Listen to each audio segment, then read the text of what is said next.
Recording. All right. Welcome and thank you guys for joining us. My name is Brian Puckett. I'm going to be your host today. And this event is brought to you by School Insurance Advisors, powered by Van Popery Insurance. I am joined today by Eddie Goodall and Anthony Rodriguez, the Vice President and President of Goodall Consulting, somebody that we work with and have enjoyed working with. And, Eddie, we're going to start with you for an intro. You've been doing this for a long time. You've been involved with charters for a while. You actually helped remove the 100 charter school limit for the state back in the 90s. Tell us more about your background and what happened in 2011 to get that lifted and what happened after it was lifted. Yeah. Thank you, Brian. I'm a CPA in the first part of my life for a lot of years. Got interested in charter schools around 2000. Helped form Union Academy, which is a school with about 2,000 students now. I was the vice chair of that school. Became more interested, got in the Senate, got hooked on politics. I was in the state Senate for 6 years, where I wrote 12 bills that were pro-charter bills. Very few got passed during that time. But we, as everybody knows, Senate Bill 8 did make its way into Governor Perdue's office and was signed in 2011. By the way, I got in 2010, so I worked through December 31st. And on December 31st, that night, I was still working on the Senate Bill 8 myself. I had that drafted. And at the very last minute, the attorney said, "Who do you want to give this to?" And I had arranged with Senator Richard Stevens to take the bill, and it becomes Senate Bill 8. So that, just to let you know, that's actually where it came from. But then eventually got moved on and worked with the Charter School Association. We formed that, stayed with that 6 to 7 years, then kind of went out on my own, hired Anthony, and we built a staff at Goodall Consulting. And we're providing support services now for charter schools, new and existing charter schools. To answer your question about the changes since Senate Bill 8, I think one of the largest, obviously, is the number of charter schools we have. It created, we didn't know who would apply and what the rules would be and how tough it would be to get a school. But we have over 200 schools now. So in a short period of about 6 years, we went from 100 to 200, which we were very proud of. I think another change in this second 100 charter schools has been the involvement of vendors and people that support charter schools. Before, we were at 100 schools, we were a very small market and maybe not worth the attention that some companies would have to give us. But when we went to 200, I think a lot of businesses like yours said, "Wait a minute, this is a pretty good market here. We're going to focus just on charter schools." And that has really helped the charter schools, especially young charter schools that are getting formed. Other things that have changed, we've got a great association that's been formed. We've had several pro-charter laws passed since, again, the Republicans had the General Assembly for 10 years now, actually. And so we've had a lot of help from them. And certainly, broader public awareness of charters. People don't ask the question, "What is a charter?" now. They say, "What do you think about charters?"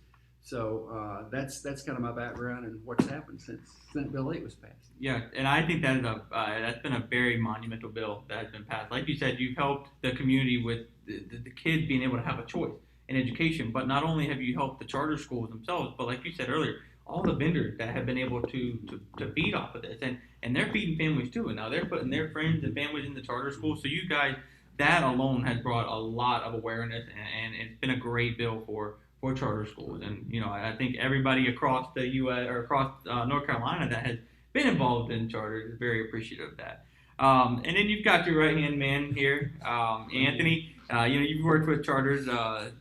You really took off during your time in D.C. Yes. Which I can only imagine what you had to do in D.C. But what brought you back to North Carolina to implement those skills that you developed up there? This guy over here. Eddie brought me back, but Eddie was also the one that, I guess, accidentally got me started in this. I met Eddie back in 2011, I believe, summer of 2011, or 2012, and we struck up a conversation, and he hired me a few months later, and that's kind of where I got my start with charter schools out of college. and it's been a world of difference since. I left Eddie a couple of years later after my position as director of advocacy for the association to work up in DC, which I had the privilege of doing. Uh, Worked with a group called the Bill of Rights Institute, where we helped develop programs and curricula for high school civics teachers across the United States. Was able to get some great experience there working with district schools, charter schools, private schools, and homeschool parents. Then Eddie called me up one day and said, "Hey, you know what? I think we have a way that we can help charter schools, especially those who are just getting started out." And that's when we came back, and I came back to North Carolina, and Goodall Consulting kind of got its legs back up and going, and we've had the pleasure of helping schools ever since. That's good. Well, we've got a series of questions here that we're going to ask you, gentlemen, and the brilliant minds that you are. I think it will help our vendors out there. It will help our schools. It'll help our families. The stuff that we have seen you guys do for these schools firsthand has been next to none. You guys have done a very good job. So, we'll let you guys kind of feed off of each other on these questions. Feel free to ask any questions in the chat. We'll get to those later for Eddie and Anthony. The first question, Goodall Consulting has helped start a large number of charter schools across the state. What has been the most common challenge that you've seen throughout the startup process, from the application to opening the doors? There's a lot, but the biggest one is money. Money. When it comes down to it, you either have it or you don't. With charter schools, you only get about 68% of the funding that the district schools do, and you don't even get it until the July your school opens. So startup funds are small, and you have to come up with very clever ways to market your school. A board can make or break a school, especially in the beginning. So that is something that's extremely crucial. I know that Eddie and I have had this experience multiple times in the startup process. Eddie more than myself, but money keeps on coming to the forefront, and being able to raise money, but also market your school, find free ways to market your school in that process. The other part is the application. The application is extremely long. You're looking at 100 plus pages, and Eddie and we've navigated this process numerous times, and this is where we help schools not only on the money end and budgeting and whatnot, but we help schools with the application process, knowing what things legally need to be put in there so that you follow the law, but also making sure that you set your school up for success. You make promises that in your application that you can keep, but will also challenge your school, and you put the best application forward for the Charter School Advisory Board. Absolutely. And what do you think is the biggest issue I that can you've tag on to that about the application, Yep. Anthony. We thought that the Office of Charter Schools, which had been pretty much disbanded because there was no new charter schools for years, may have had a director, but I don't think it did. Maybe it did. But at any rate, when the law passed, we got Joel Medley to come up from South Carolina to be the director of the Office of Charter Schools. And we thought, and actually the first year it passed, that June of 2011, Bill Harrison was a Democrat appointed state chair of the board of education, state board. He ended up allowing us to file applications in 2011, just right after the bill passed. So we had charter schools approved in 2012. But back to that process, we thought the state board, then it was the Charter School Advisory Council instead of board. We thought those groups were going to be very supportive with the charter school cap lifted and Pat McCrory as governor. It didn't exactly happen that way. There was a lot of tension. The Office of Charter Schools was calling schools applications incomplete when they didn't have the right font and didn't have the number of pages right. Also this first Charter School Council almost looked like it was punitive. It looked like it was trying to find ways to turn schools down. So that's just part of the challenge that new schools had early. Then the Republicans tossed out that whole charter school advisory council and replaced it with a new charter school advisory board with completely different members, a new chair. The chair is Alex. Well, Alex Quigley right Yeah, now. Alex Quigley, Yeah. right. When Alex became chair, there was just more organization and a totally different attitude. So then schools really took off. But that process was really tough early on charter schools. And we, there's a lot more to the story, but we had some bills that gave them the right to speak, gave them the right to have 5 days to correct those incomplete Yeah. and all that. So those were struggles that I remember and try to forget. Yeah, no, absolutely. And we have had our conversations about going up with the state board and just trying to impress them and trying to let them know that we have a complete app. And you guys are not kidding. Those applications are very lengthy. And, we do advise anybody that is trying to write an app to reach out to a company like yours to help them because it's so difficult now to make sure you have a complete application. Yeah, what we do is we actually push our schools that we work with hard leading up to that interview. We do mock interviews with the schools, multiple mock interviews. We anticipate questions that might come up from charter school advisory board, things that we've seen in the past, issues that we might highlight in the application that they need to defend. That's a very important part of our process and how we prepare schools, because not only are we preparing them for the charter school advisory board, but we're preparing them when they face parents and parents are interested in their school. They have to be able to effectively communicate what their school is about to the public. Yeah. What do you two think would be, just a quick answer, the most effective marketing strategy to get new kids? Mm.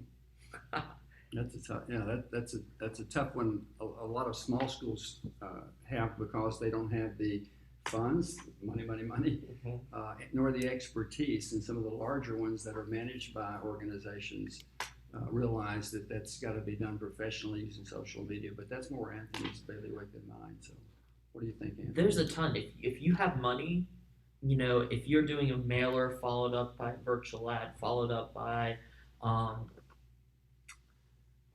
trying to think of other effective ways to, but there's many other different ways. If you're, the mailers prove effective only to a certain amount, but I think it's, what do they say? I think someone has to see an ad 7 times before they react on it.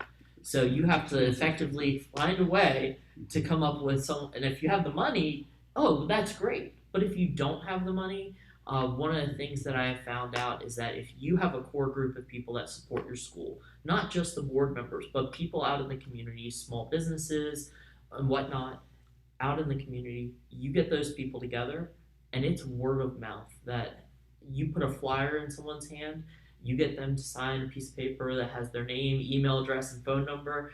That is how you get them in, and effective communication from there on out by whoever you choose as the principal, whoever is going to be the face of the school. In the beginning, it will be the board chair. Then it'll switch to who you choose as the principal. That face of the school needs to be that next point of contact for those parents. It's so crucial, especially early on, because if you don't have that, you're not going to get the numbers. Yeah. And that's one of the reasons why charter schools it can fail in the beginning. Yeah. And that leads me to my next question. What you guys have to do to go through the application, to get that application perfect, to get the school passed by state board, all the bells and whistles to get here. Now we've got to make it past those first 3 years, which are, as we know, are the most crucial years of a charter school. So what is the most common reason that a school will not succeed past the 3 years?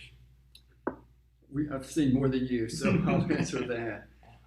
There are 4, and I don't know how to order those, so I won't. But certainly enrollment, which is the same as revenue. They're the same thing. Money. In North Carolina, the charter schools are reimbursed for the students that come to the school. So enrollment, you've got to have the kids come. They've got to get there as students. Another one is facilities, because we don't share in any money in from the state for facilities, nor are we given any expertise, any guidance, no consultants. And on top of that, there really aren't a lot of places you can put a school. And so that's extremely difficult. The third is startup capital, which we've talked about money before, and I'm not talking about the money to run the school, but I'm talking about just to get to the time when you get your first allotment. The schools get nothing. There was a bill a couple of years ago to get $25,000.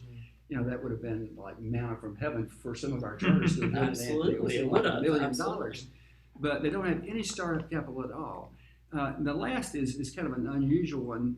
This might not be listed with reasons schools fail, but I would say sometimes people, the boards themselves, boards need to have from the beginning, need to have some type of cohesiveness. I think boards that know each other, hopefully have a passion for the school and have a shared vision, I think they're more likely to be successful than a board that might have all the experts, but they have terrible relationships with each other that come out of just not knowing each other until it's it's game time. Yeah. And so I think those four are really important. But people don't talk about the people problem too much, but it's sometimes the boards need help, and that's where an outsider can say, stick to Robert's Rules of Order, stick to your bylaws, and kind of hold their feet to the fire. Stick to your charter application. Yeah. That's the biggest thing, because that's what the state holds you to, and open meetings laws and whatnot. But the charter application, definitely, and I'll take that people problem and I'll just kind of form it into a broader, maybe a little bit of a broader point of leadership. Because this is not just the board, it's also the leadership that the board chooses for the school. Yep. Ultimately, the board is responsible for the leadership of the school, for the school. But a leader is crucial. Someone, a charter school leader or principal is doing much more work than, say, a district school principal, because they actually have to get kids into the school. District school principals, they're assigned their kids. They know they're coming in.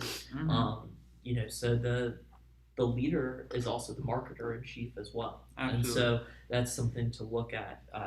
Eddie hammered home on facilities. You would not believe what we have gone through in terms of facilities working with our schools. But you come up with extremely creative solutions.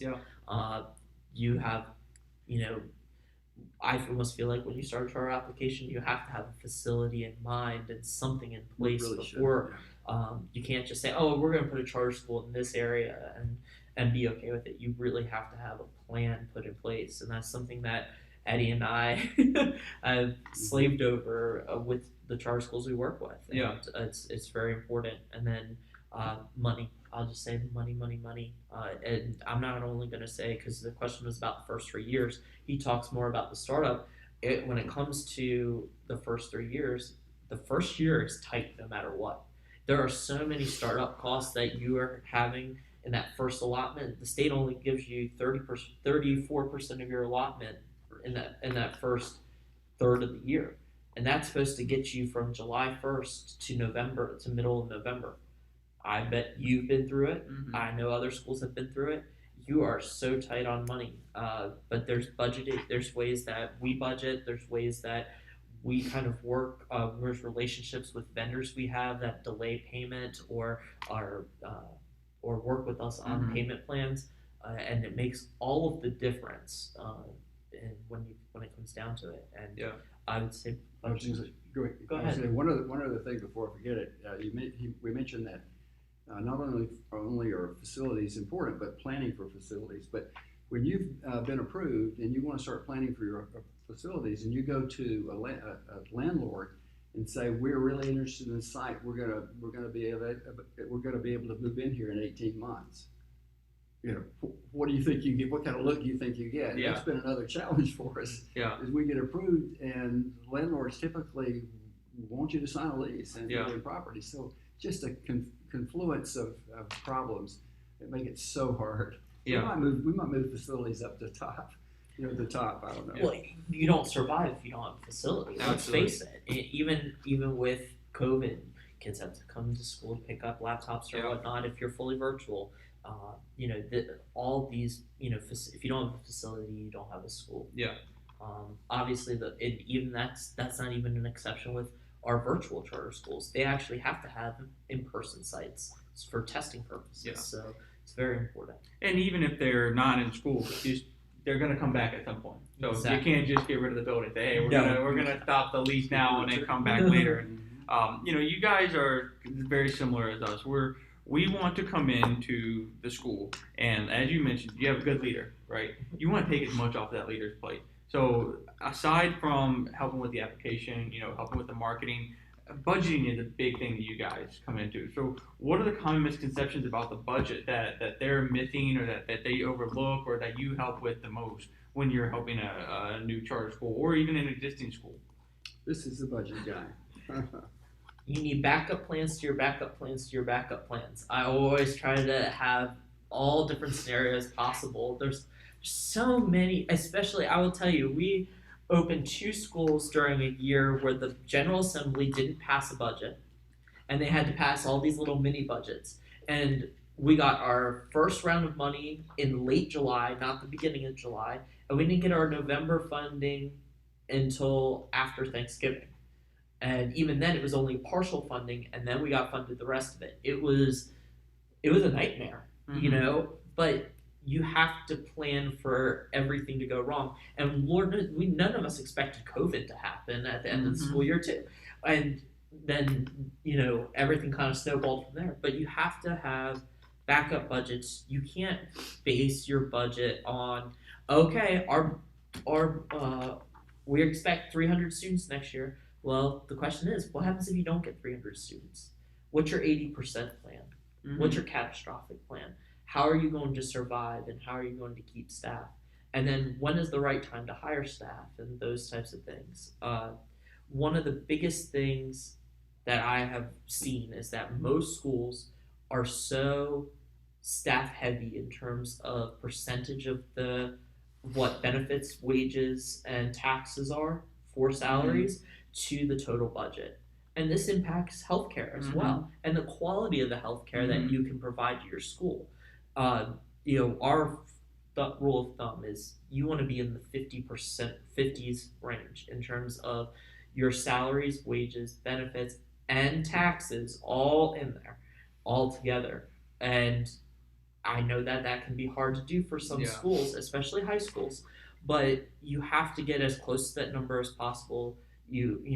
There's an expectation, especially within the first 3 years, that multiple employees wear multiple, all employees wear multiple hats and those types of things. But once you're up off the ground and you get settled in, stuff starts to take off, and that investment is crucial in the first years. That's kind of what I have found in terms of managing budgets and making sure that you're treating your employees right, you're giving them the benefits that they need so that they're going to come back, and the salaries are comparable or competitive with other charter schools around. If you can, the district schools as well, and that makes a big difference. And that's kind of how I approach the budgeting, and we have great relationships with vendors that we're able to either bring prices down, work with multiple schools, or delay payments, so it works out well. Which only adds to the amount of work you guys got to do to get a budget started. Then you got to work the budget. You got to try to find creative ways to keep the budget alive. And working with us, you don't have to hire a director of operations. You don't have that salary, the benefits on staff. We work with Power School as well, so we're doing the Power School operations for the schools, and essentially in our bigger breadth of services, we're the bookkeeper, or we're submitting AP logs for schools and payments and managing that, and the accounting services overall. It's a big chunk of that operations that the principal doesn't have to worry about on a daily basis. Anthony, let me add that I think the biggest benefit of a budget is it provides accountability. If you don't have a budget, no matter what happens, there can be finger pointing, but there's nobody accountable. A budget, if you're a board member, you vote on that budget, you're accountable as well as the principal and everybody else that's in that meeting and hears that, and that's the main thing, and really to live by the budget. And I know our schools do, because Anthony is talking about budgets all day, and I wonder about the allocation of time.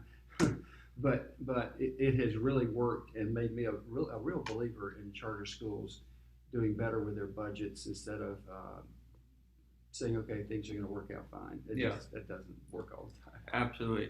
I can't stress to schools, especially those around, the more you can limit surprise bills popping up, the better. You're going to have surprise bills. That's Yeah. natural. Things are going to go wrong. Yeah. You're going to have, there might be a time where you lose, computers get destroyed or something like that, and you have to buy new computers because you need them for testing. Yeah.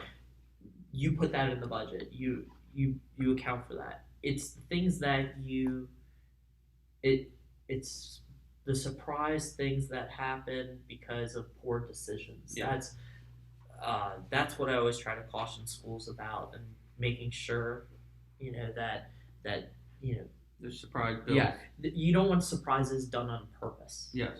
And I think you see that sometimes. And I think, like you said, it holds people accountable to the budget, but it also gives you a Absolutely. target that you can continue to reach. And with that budget, and with being involved in charter schools over the past few years, I've come to realize how politics are involved.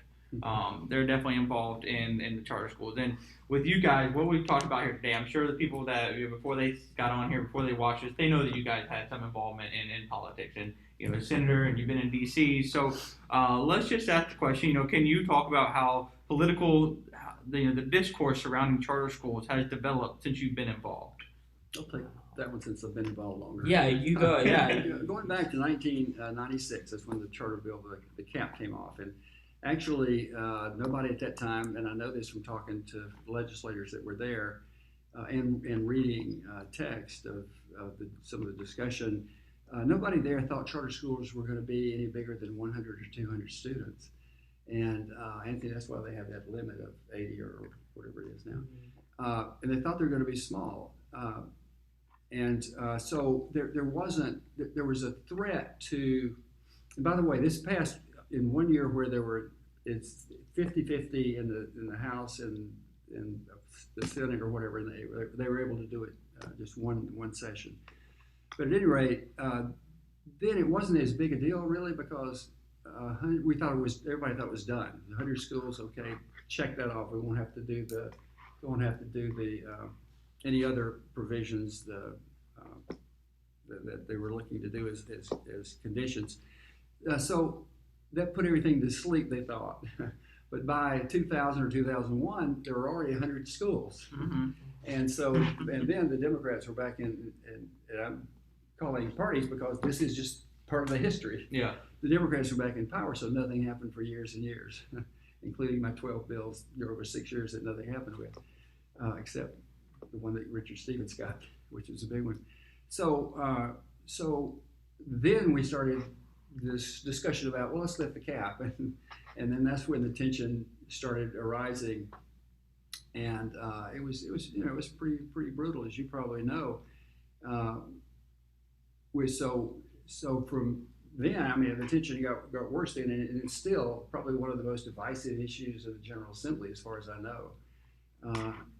But we've got the cap lifted. Beverly Perdue, signed it. She had said, I mentioned it, I drafted a bill that had a lot of other things about charters. She wouldn't sign the bill if all that stayed on there. So all the other things about charters were taken off, and the only thing left was the cap would be lifted. Mm-hmm. Because she had made that promise years before, thinking it wouldn't happen. Yeah. So anyway, that happened, and now I think it's moving. I'll try to summarize this. It's really moving back towards a kind of an anti-charter feeling. The new governor has appointed several people to the state board and the advisory board. Just recently? Just recently, yeah, and they're just Democrats, yeah, that may not support charter schools because, again, generally the party doesn't. So I don't know what those numbers are on the state board and the charter school advisory board, but again, they've gone kind of south as far as charters are concerned. So we'll just have to watch that.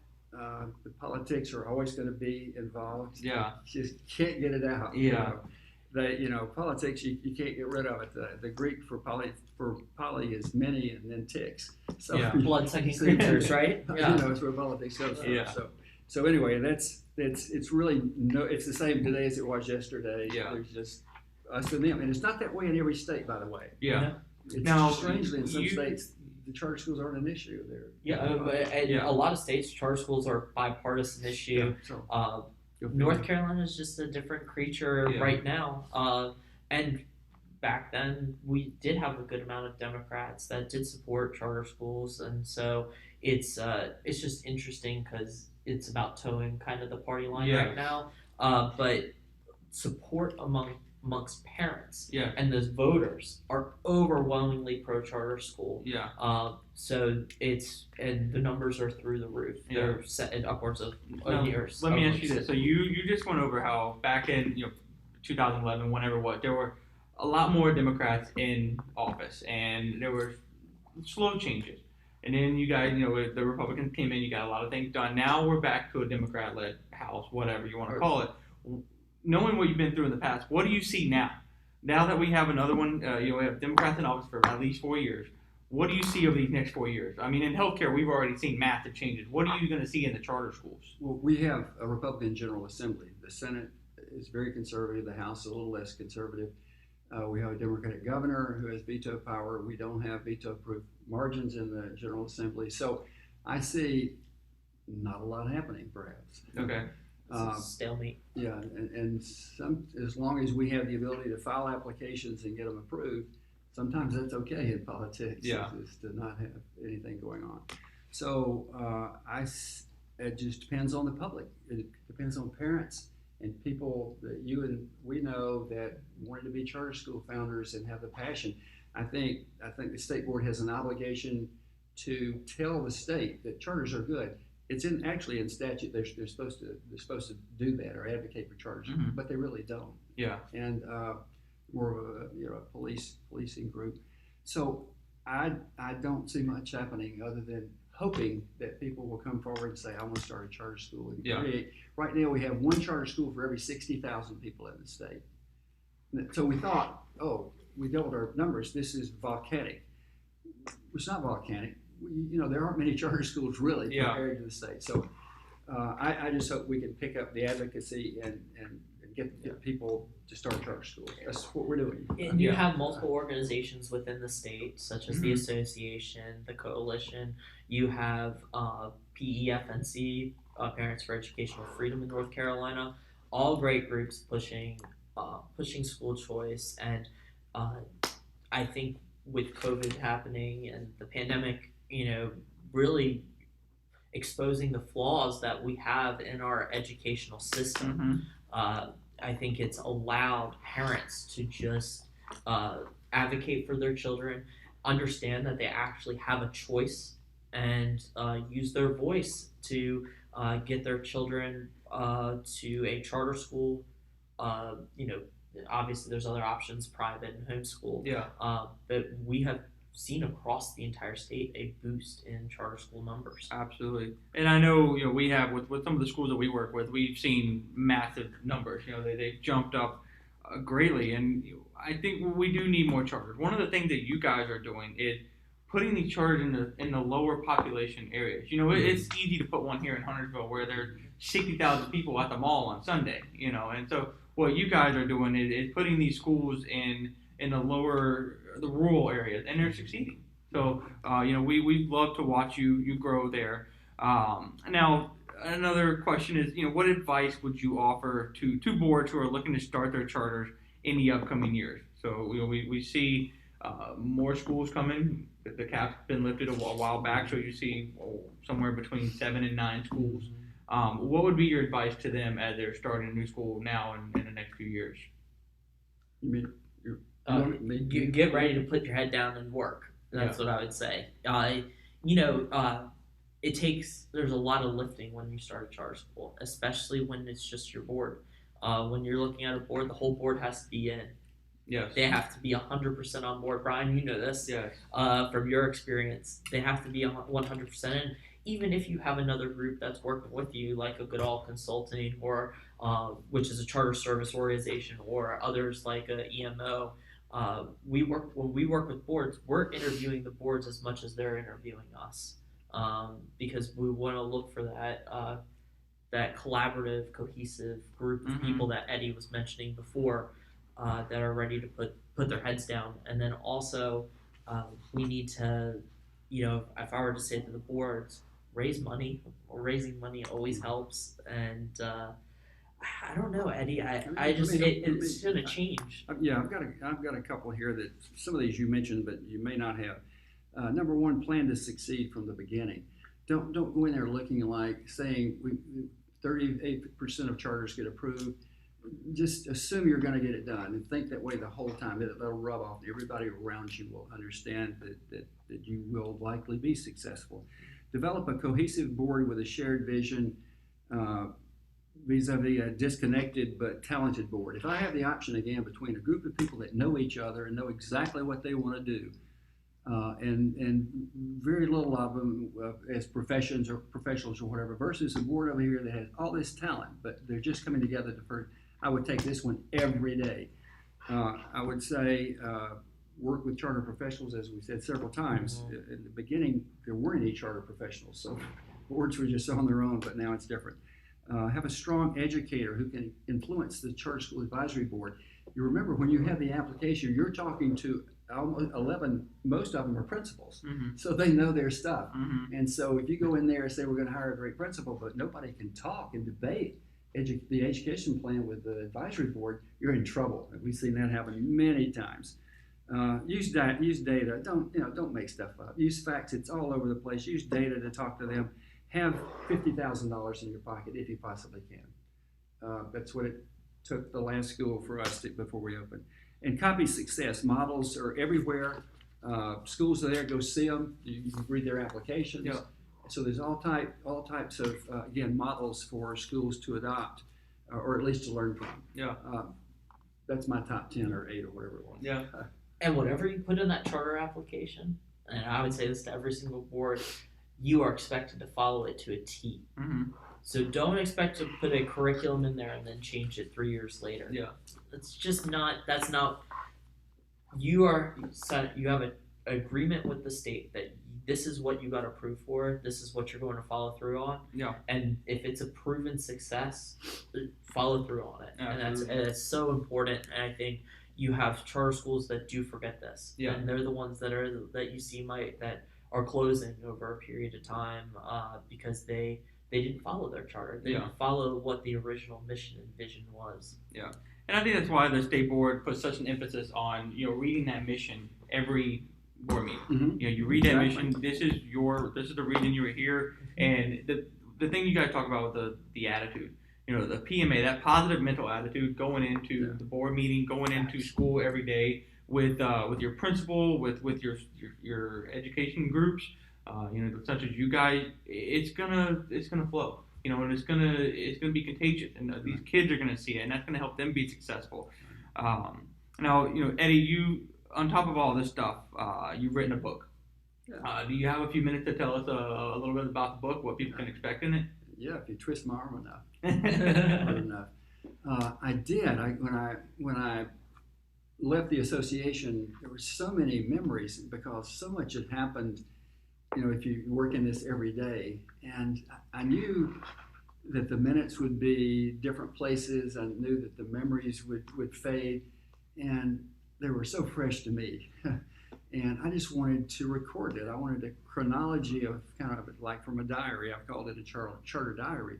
I wanted the second 100 charter schools documented. How they got here, who got them, how hard was it, and everything about them. And that's what the book is about. It's got some politics, a good bit of politics in there. It's got a lot of education in there and academic issues and kind of who the players were, who, back to Bill Covey, Bill Harrison before him, the state board chairs, the General Assembly, what it's done to bills. And so it's just a diary of my 8 years or so in the last 8 years since Senate Bill 8 was passed on, I think, June 11th, 2011, until somewhere around 2017. Yeah. And so I just wanted to do it, and I did it. Hey, that's good. I know our boss, Tom Van Popering, he's read it. He talks a lot about it. How can people get it? Where can they go to find it? Amazon. Amazon. Yeah. All right. Yeah. Good. Easy as that. Amazon makes it very easy, doesn't it, to buy things? Yes, I absolutely. figured that out. Except my book. Well, guys, you guys do a fabulous job. Eddie, you've been a huge proponent of charter schools for so long. I think you're part of the reason why Tom got involved in it, and we're very happy to be involved. We're happy to be involved with you guys. Before we wrap this up, what have we not discussed that you want to get out to folks? I'm pretty good. I think it was a good discussion. Yeah. I appreciate the opportunity, Anthony. To those listening in and to those who may watch this, budgets can make or break a school. I know that Eddie is like looking. Eddie has made fun of me about it, but honestly, the finance is the main reason why charter schools fail. That and EC compliance. It's like your blood if you run out. Absolutely, Yeah. and all I can say is that it's the most important. I eat, sleep, and breathe it every day. I know a lot of principals are the ones making the budgets. I'm just, don't hesitate to reach out to a group like ours or someone that has the capabilities to do a budget, to hold the school accountable to that budget is so, so important. And you can't run out of money. Mm-hmm. And you have to be very careful on how you spend it. The state takes a very hard look at how you spend your money. Absolutely. And it's extremely important. Do you guys have a few moments? We can see if there's any questions. Absolutely. Yeah. Hey, Brian, I have one question for you. What specific services does Goodall Consulting offer, really, for Eddie and Anthony to answer? Yeah, I'll get that. We, the state requires that all schools have this comprehensive accounting software called Link, L-I-N-Q. It's not an acronym for anything, but the last acronym was ISIS, so they switched to Link. We prepare that for schools. It's difficult for schools. Some of the larger schools are able to take it in house, but a lot of schools find it better for them to outsource that. So there are several people that do that. We do it. Acadia, North Star. I shouldn't be mentioning competitors, but Success, Charter Success. There are actually not a lot. There are a few firms that do that. We also have gotten into what we call the school support services area with 2 schools and maybe 1 per year in the future. We do really about all in the school except the academic side. We get the buses. We have the meal plan. We figure out how to help recruit teachers and staff, buy the liability insurance and benefits, and that's the part that's new for us. And usually that includes helping an applicant get all the way through and then help them after they get passed. But occasionally we have calls to do miscellaneous things that some schools that aren't regular clients of ours just ask us to do, and we a lot of times we'll do that gratis, help them out. So that's what we do. We also provide power school services as well, so we can do the accounting that Eddie had mentioned, plus power school, plus our added support services. Eddie mentions how I dive into the budgets. That's what I do. We do budgets. We do definitely do budgets. That's established. We definitely do budgets. So for schools, and I think someone had one of the schools looked at me that we work with and said, "You're my new CFO." I was like, "Well, not." He goes, "Well, in my mind, you are." And that's what we try to cover but principals can't always handle that, and then they can't always afford to hire someone to be able to do all that. And that's kind of where we step in and we assist. There's schools that sometimes we just help with the application and that's it. So that kind of gives you a good idea of what we provide. Eliza? One other question. So you've mentioned, since COVID and all that, you have seen enrollment with charter schools increase. So also knowing expenses have increased due to remote learning and keeping schools sterile, how have you managed these new conditions? Budget. That is the way. No, it has been extremely difficult. And I like to say when you budget for the beginning of the year, you always have your line item for unexpected costs. And we have seen that over COVID. And luckily there's been the CARES Act, there's been extra state funding. One of the things that I like to tell schools when they budget is you're going to get your federal funds, whether they're Title One, Title Two funds. You have the CARES Act coming in and other various title funds that come in, and maybe you have some grants as well. I like to tell schools don't rely on that funding because it's been so inconsistent of when it's been coming in. So I like to have schools budget based on their state funds and their local funds only in the beginning and work from that budget with the unexpected expenses included in there. And then the federal funds, when they come in, if they're allocated broadly in the budget, then you can use that for your emergencies. And then I know many schools that might be watching this are saying, oh, yeah, you can swap out the funds or whatnot for those. And so that becomes really crucial. The CARES Act has been a lifesaver. I have worked with different schools, both that have been in person and fully virtual. And, the transition has been interesting to say the least. But, both schools have managed, and it goes back to being able to have to, when you need to, reach into those federal funds whenever they do come in, because it's just it's gravy, I guess. Mm-hmm. It's just that extra that you need, and it's very, very important. Yeah. Eliza, do you have any more? Nope, that's all of our. Oh, one more question. All right. How many people do you recommend on staff during the first year, or during year 0, so before you open? Ooh, that's a really good question. I would say, I hate to say this, but it depends. Well, wait a minute. You've already budgeted. You have an application.